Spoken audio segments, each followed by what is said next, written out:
en Afrique. Santé.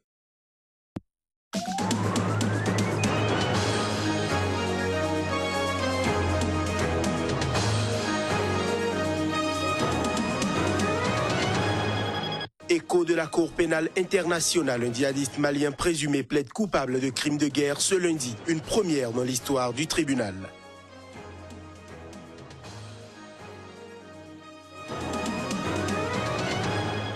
À Madagascar, 2 jeunes Français travaillant comme bénévoles ont été tués et leur corps retrouvés ce dimanche. Les autorités promettent toute la lumière sur cette affaire.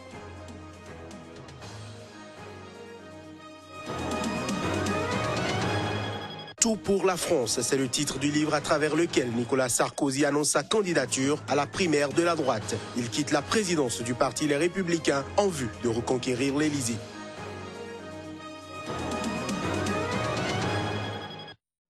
Nouvelle session de l'information sur Sika. Bienvenue, bonsoir. Un djihadiste malien présumé plaide coupable de crimes de guerre ce lundi devant la Cour pénale internationale, une première dans l'histoire du tribunal. Ahmad Al-Faki Al-Mahdi, puisque c'est de lui qu'il s'agit, est poursuivi pour destruction des mausolées de Tombouctou au début de l'été 2012 lors de l'occupation de cette ville historique par les djihadistes d'Ansardine et d'Al-Qaïda au Maghreb islamique. Reportage.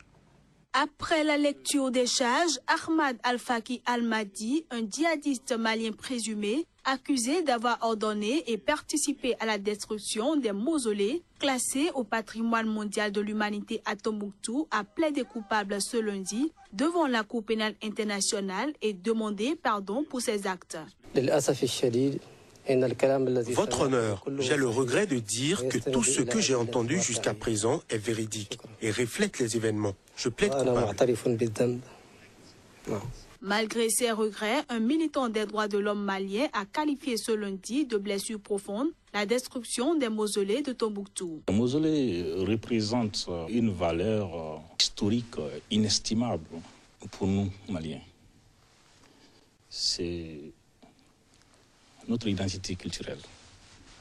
Pour nous, c'est une blessure profonde et que même ce procès ne pourra enlever. Pour sa part, la procureure de la Cour pénale internationale, Fatou Bensouda, a dénoncé la destruction des mausolées de Tombouctou comme un crime contre les valeurs universelles. Il s'agit d'un crime contre ce qui fait la richesse même de collectivité complète.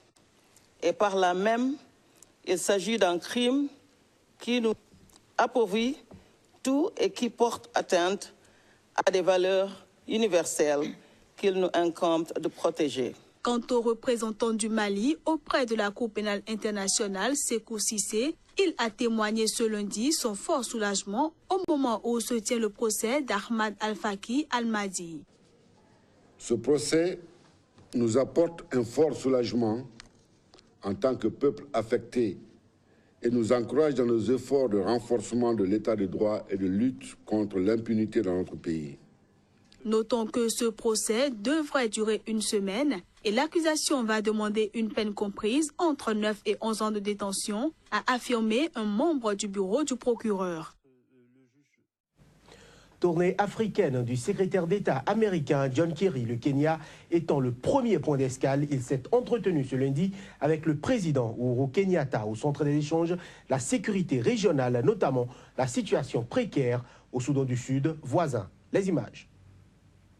Le secrétaire d'État américain John Kerry a foulé le sol kényan ce lundi. Il entame ainsi sa tournée africaine à Nairobi où il s'est entretenu avec le président Uhuru Kenyatta sur la sécurité dans la région, notamment la situation précaire au Soudan du Sud voisin. Après son entretien avec le président kényan, le secrétaire d'État a rencontré dans la mi-journée de lundi les ministres des Affaires étrangères du Kenya, d'Ouganda, de Somalie, du Soudan et du Soudan du Sud. Au cours d'une conférence de presse, le secrétaire d'État américain a insisté sur la nécessité de déployer une force de protection onusienne composée de troupes africaines dans la capitale du Soudan du Sud, théâtre de violents combats en juillet dernier. John Kerry et ses homologues ont également discuté de la Somalie, où les islamistes radicaux Shebab continuent de semer la terreur et font peser une crainte sécuritaire majeure sur les prochaines élections générales. Shebab sont peut-être nés en Somalie, mais ils ne se soucient pas des frontières nationales et les terroristes sont une menace régionale, donc ils demandent une réponse régionale.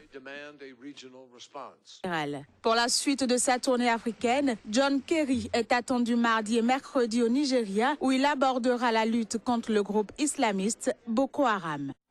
Et justement, le gouvernement sud-soudanais est contre le déploiement annoncé de nouveaux casques bleus sur son territoire, tel que prévu par la résolution 2304 de l'ONU. Le vice-président Taban Dengaï, qui a remplacé l'ex-rebelle Riek Machar, l'a une fois encore martelé lors d'une visite qu'il effectue à Khartoum depuis dimanche. Selon lui, cette mesure sape la souveraineté du Soudan du Sud. Reportage. Le président sud-soudanais Salva Kiir a fait part de son refus et de sa réticence devant le déploiement annoncé de nouveaux casques bleus sur le territoire sud-soudanais, conformément à la résolution 2304 de l'ONU récemment votée.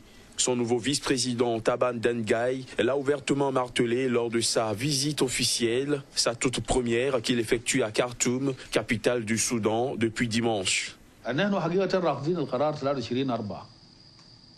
Nous contestons la résolution de l'ONU 2304. Le gouvernement du Soudan du Sud et son peuple l'ont rejetée parce qu'elle sape la souveraineté du Soudan du Sud.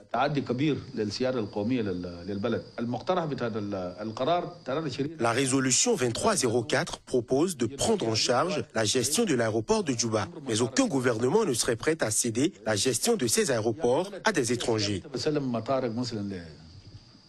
La résolution 2304, votée le 12 août par le Conseil de sécurité des Nations Unies, prévoit le déploiement d'une force de protection onusienne composée de 4000 hommes issus de troupes africaines dans la capitale Djouba, théâtre de violents combats au mois de juillet dernier. En visite à Nairobi, le secrétaire d'État américain John Kerry a une fois encore insisté sur la nécessité de déployer cette force. La communauté internationale insiste sur le fait qu'il ne s'agit pas d'une force d'intervention, mais d'une force de protection avec un mandat très clair lui permettant de protéger la population.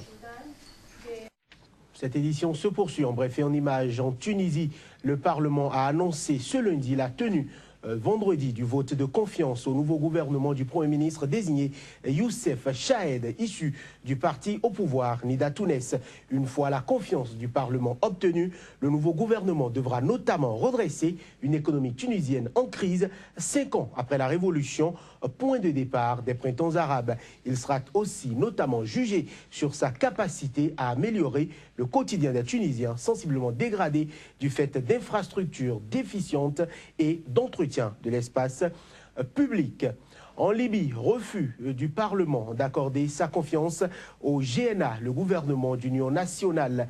C'est la décision qui sort des discussions qui ont eu lieu ce jour. Un coup dur pour les autorités de Tripoli dans le processus visant à sortir le pays du chaos. Au Bénin à présent, les membres du Conseil d'orientation et de supervision de la liste électorale permanente informatisée COSLEPI ont prêté serment et ont été installés ce lundi.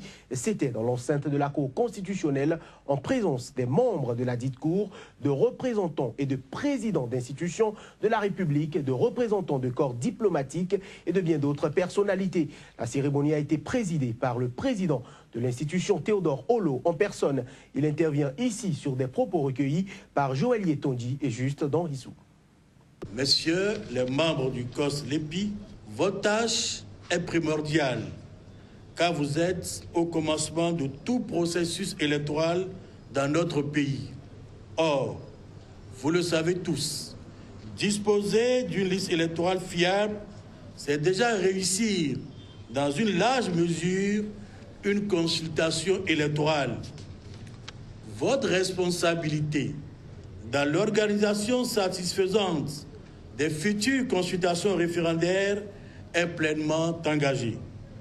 La République attend donc de vous un travail impeccable, accompli avec conscience, professionnalisme, dans les délais légaux, c'est-à-dire au plus tard le 31 janvier 2017, et dans le respect des prérogatives de l'Agence nationale de traitement. Vous saurez, je n'en doute guère, relever les défis qui vous sont lancés. Je l'annonçais en titre, à Madagascar, 2 jeunes Français travaillant comme bénévoles pour une association ont été tués et leur corps retrouvé ce dimanche. Une scène macabre découverte sur une plage de l'île touristique de Sainte-Marie, dans le nord-est. Les autorités malgaches promettent toute la lumière sur cette affaire. Les détails. Les 2 Français, un homme et une femme, âgés d'une vingtaine d'années, avaient passé la soirée dans une boîte de nuit et ont été retrouvés pas loin sur la plage. Selon la gendarmerie alertée tôt dimanche matin, les corps ont été retrouvés à 150 mètres de la boîte de nuit. Ils travaillaient depuis quelques mois pour l'association malgache Setamada qui œuvre pour la protection de l'environnement et des mammifères marins.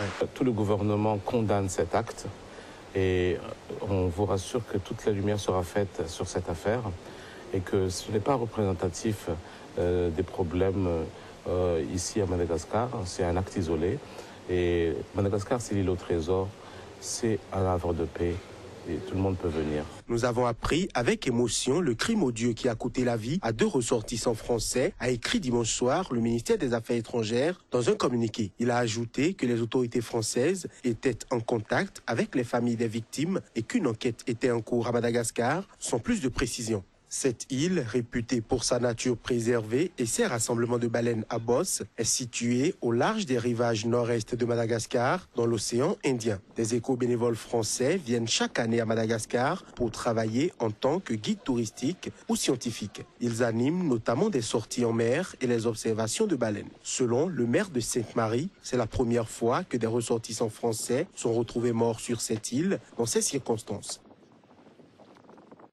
Tout pour la France, c'est le titre du livre à travers lequel l'ancien chef d'État Nicolas Sarkozy annonce sa candidature à la primaire de la droite. Il quitte dès lundi la présidence du parti Les Républicains pour se consacrer à sa seule candidature à la primaire en vue de reconquérir l'Élysée. 5 années après avoir échoué à se faire réélire, il a décidé d'être candidat à la présidentielle de 2017 en France. Tout pour la France devrait paraître mercredi. Afin de vaquer pleinement à cette nouvelle mission, Nicolas Sarkozy, qui a quitté ce lundi la tête de son parti, devrait y être remplacé par Laurent Wauquiez, président de la région Auvergne-Rhône-Alpes. L'ex-président français semble bien décidé à prendre sa revanche, mais la compétition s'annonce rude déjà dans son propre camp. Pour s'assurer la victoire dans ce possible match retour, Nicolas Sarkozy doit chercher à s'imposer au sein de son propre parti, les Républicains. Il donnera un meeting jeudi à Château-Renard. Il est bien possible que Nicolas Sarkozy affronte à nouveau le socialiste François Hollande, qui lui avait ravi la présidence en 2012, mais aussi la dirigeante de l'extrême droite française, Marine Le Pen, créditée d'une forte popularité dans les sondages.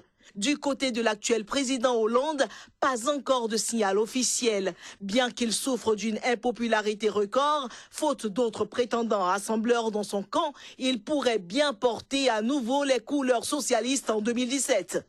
Ces 2 personnalités ne sont pas les seules en vue.